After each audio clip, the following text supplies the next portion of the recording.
Okay, next question over here, and then we'll go over here, Steve.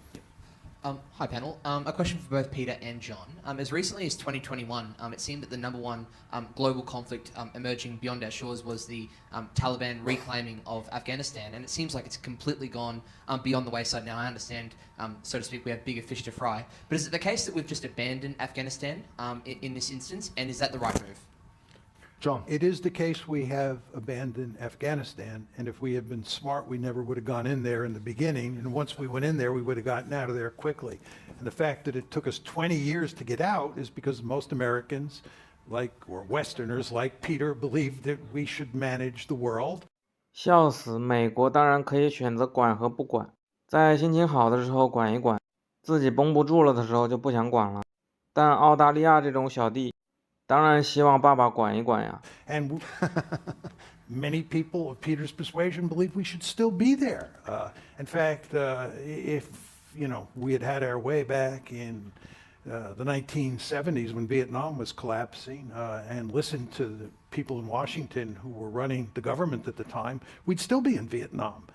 And I think, we ought to stay out of these places. Yeah, well, I was going to say, back in August of 2021, the overwhelming conventional wisdom in the Australian media, the American media, the British media, much of the Western world, was that the Biden administration's decision to withdraw from Afghanistan was a strategic disaster. Yes, but that's because most people think like Peter. The United States should manage the world. We should get involved in every conflict and not leave until those conflicts are won. Let's Peter respond, and then we'll go over here. I think I'm being verbaled here.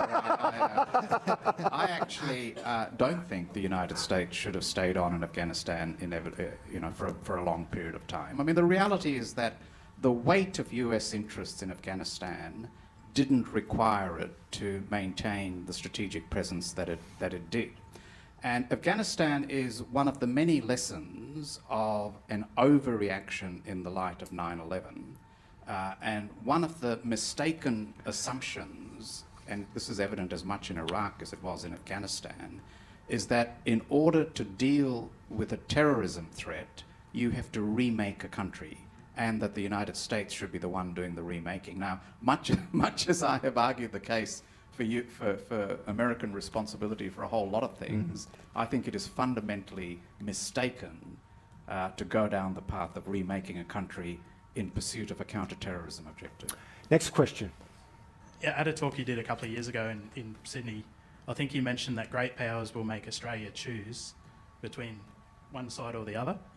Have you moderated your opinion a bit on that? And if you were put in the position of negotiating an exit from the Ukraine war, which obviously you advocate for, and de-escalating the current Israeli-Palestine conflict, how would you go about talking to the other players that are a part of getting a political solution to ending that conflict?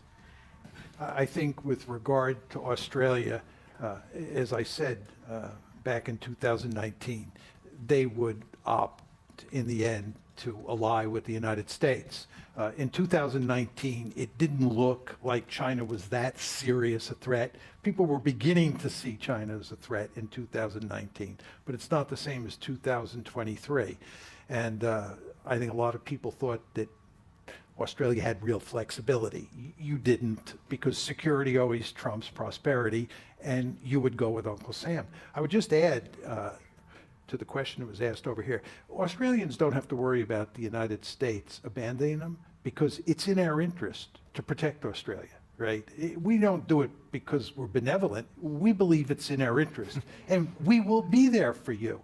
This gets back to the 2019 debate with Hugh White. At CIS, and yeah, 550 people come. Yep. Yeah, at that debate, you, who I respect enormously, nevertheless believed that the United States would not be there for Australia. I think this is just unthinkable. It's like people who argue we won't be there for Taiwan. Yes, but then again, there are people like Robert Gates, who served as Defense Secretary under Presidents Obama and Bush, who has said that the greatest national security threat to the United States is not China or Russia or Iran or Sunni jihadists. The greatest national security threat is the 2 square miles between the White House and the Capitol building on Pennsylvania Avenue. That may be true. But when you look at the external world, which does matter to the United States, then there's no question. Okay. Next question. Yes, sir. Thank you very much. I'd be interested in Peter's response on this, but also obviously interested in what John would have to say. Peter being the architect of the India economic strategy, I have a question about where do you think Australia stands in relation to India with the added complexity of the current issues in Canada, the issues between Canada and India, and especially with how the politics in India in particular is changing, especially in the treatment of minorities, including Muslims, Sikhs. And so just generally interested in your thoughts. Good question. Peter Varghese. Yeah, so I mean, I'm someone who thinks the Australia-India relationship is important and is going to get even more important for a range of economic and strategic reasons. But I do watch with some concern the way in which the secular, liberal, democratic character of India is being challenged, not destroyed, but being challenged by the policies that are currently being pursued. One of the reasons why India is such an attractive partner for Australia is precisely because it has a secular, liberal, democratic character. And anything that erodes that character, in my view, makes India as a strategic and even an economic partner, because as you know, the former governor of the Reserve Bank of India has argued, there is enormous economic benefits to India's character in that regard. So we need to be realistic about what we can and can't expect from India. India is wedded to strategic autonomy. In many ways, well, India professes already a multi-aligned foreign policy. It sees itself as becoming a leading nation and a pole in its own right in a multipolar world. So anyone who thinks that India is going to enter into an alliance-type relationship with the likes of Australia or the United States or Japan, I think will end up being disappointed. India is very much focused on its own interests, and it is absolutely focused on keeping as much strategic room for maneuver open to it as it possibly can. 这他娘的果然是个印度人专家，讲中国的时候就是敢讲中央王朝这种扯淡理论，但是讲到印度的时候，明显就客观多了。We are quickly running out of time. We've got time for at least 2 more questions. Yes, sir. Why do we want to be focusing on American hegemony in any way? Why do we want to be turning continually towards American leadership? Is that the best way of achieving goals towards safety of people, economic development, and harmony? And I'm wondering, at what point do we focus on other agendas other than American hegemony? And given the dramas and the debacles in Vietnam and Afghanistan and Iraq, does he have a fair point, John Mearsheimer? Well, I think that American primacy matters because the survival of the United States is the most important goal that it can have. In fact, the survival of any state is the most important goal that state can have. And the best way to survive in the international system is to be the most powerful state on the planet. Because if you're really powerful, nobody can beat you in a fight and threaten your survival. The Chinese understand this very well. The Chinese understand that when they were weak, what happened to them is that the great powers in the system preyed upon China. They call it the century of national humiliation. The Chinese have no intention of ever becoming weak again if they can help it. They want to be powerful. They want to dominate Asia the way we dominate the Western Hemisphere. And I don't blame them one bit, because if you're not powerful in the international system, you suffer the century of national humiliation. 我记得在一次采访中，主持人问为什么有很多中国人喜欢他，他自己就讲得很透彻，他非常清楚为什么中国人比较捧他。首先，他把中国放在了对等的位置，与美国对等的位置，确实如此。美国现在绝大部分人不愿意承认中美对等。第二，海默大佬承认并且把美国描述成了一个无情的大国，冰冷地计算一切利益，这才是现实，却很少有美国人愿意承认这一点。确实如此，在我们中国人听起来这更像是真话。在这里，海默大佬也明确地表达了，美国的一切的繁荣都建立在霸权之上，非常的真实。这也是为什么海默大佬很明显立场与中国敌对，有新意的话也不多了。但是为什么我们还是很愿意看的原因？ Now, what exactly does it mean in the American case? What it means is we want to be a regional hegemon in the Western Hemisphere. We want to be the only great power in the Western Hemisphere and dominate it. And number two, we want to make sure there is no other country on the planet that dominates its region of the world the way we do. And if you can take care of those two goals, then you're in excellent shape. That's why I focus on China, and that's why I want to prevent China from dominating Asia. All the other things you talk about, I care about somewhat, but I principally care about the United States being extremely powerful, because again, that's the best way to survive. 现实的美国利益至上主义者，没毛病。我也自认为是现实的中国利益至上主义者。欧美人排斥这种论调是个大好事啊。Next question at the back there. Thanks so much for tonight's event. It's been fantastic. I just wanted to get your perspective, John. You talk so much about population numbers and things like that, and Peter, this will be for you as well. How does India start to change the balance of power? Its population is projected to be larger than China. Its economic growth is, strong. How will that change? You spoke about that order: United States, China, Russia. Yeah. How does India begin to change that? And then, if Asia is the primary focus, how does India's emergence change that balance of power in that area? Thanks so much. Yeah. The two principal taproots of power are population size and wealth. And if you look at China, China has always had a huge population size, but we did not consider China a great power during the Cold War. Remember, it was a bipolar system, the United States and the Soviet Union, not China. We did not consider China a great power during the unipolar moment. There was only one great power, the United States. We now consider China a great power. What happened? The population size remained basically constant. What changed was China became wealthy. This gets back to the question about Indonesia.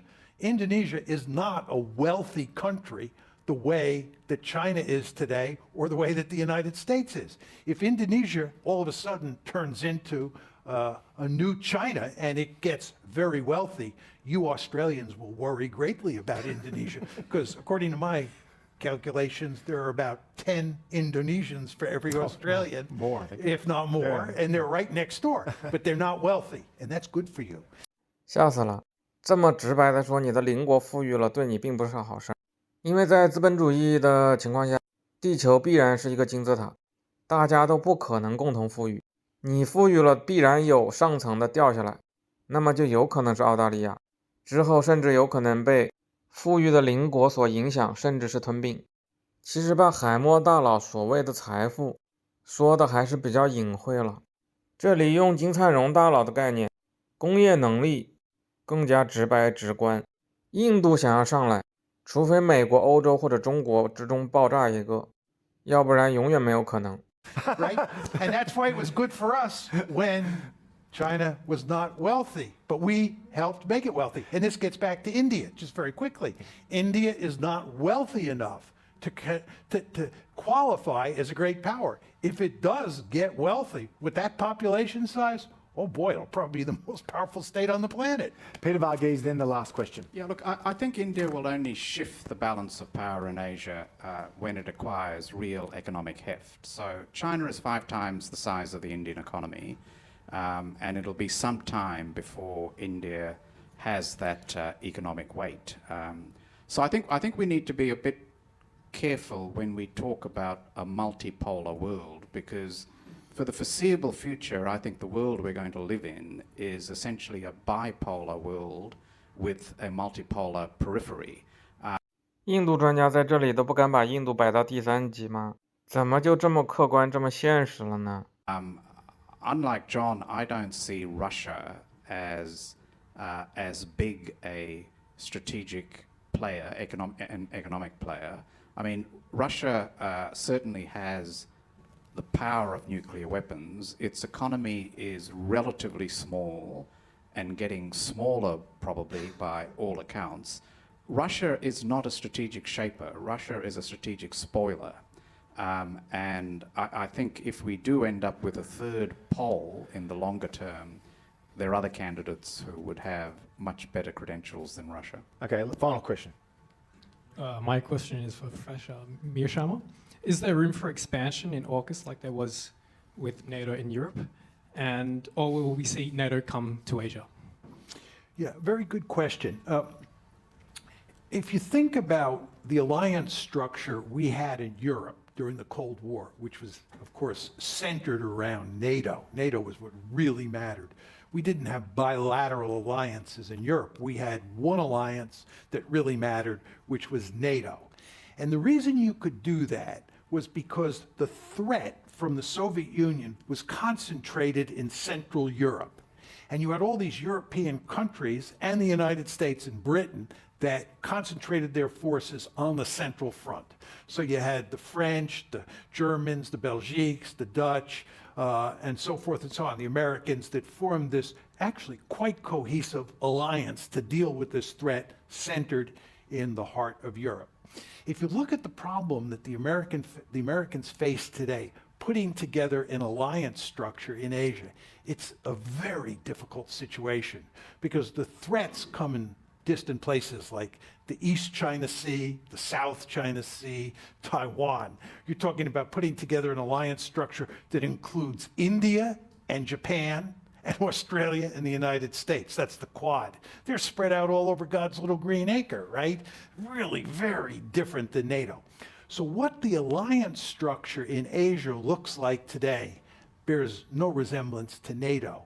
It's a series of bilateral alliances that form the foundation. This is the U.S.-Japan relationship or alliance, the U.S.-South Korea, the U.S.-Philippines, the U.S.-Australia alliance. You have these bilateral alliances, and then superimposed on them are not terribly powerful alliances like AUKUS and the Quad. These are the multilateral alliances. Are they helpful? Yes. Am I glad we have them? Yes.